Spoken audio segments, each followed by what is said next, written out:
I still remember the good old days when skins were just something we could equip to make our brawler look cooler in-game. Well, that seems to be slowly changing, because we now have not one, not two, but 3 new skins which affect the actual abilities of the brawlers, and 2 of them are actually intentional. So firstly, we have the new Terrestrial Eve skin. As you can see here, her egg has a countdown indicator on it, which isn't present in her default model.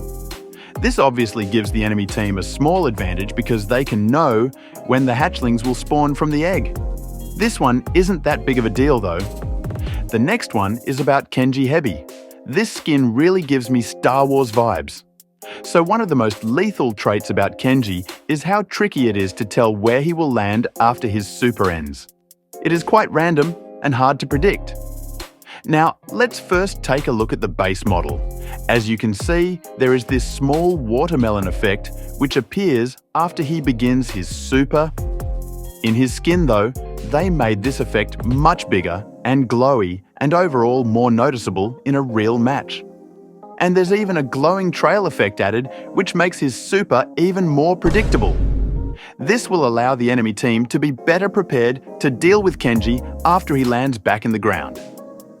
Then, we have a bug for Berry's new skin, Starhorse Berry, and this one is unintentional. This glitch kinda reminds me of what happened with the Santa Stew skin a few weeks ago. So basically, the super damage from Berry's hypercharge ends up stacking on top of each other, which it isn't supposed to do. So yeah, that's like double the damage right there. Anyways, in my opinion, skins really should not have any effect on the gameplay of a brawler in any way.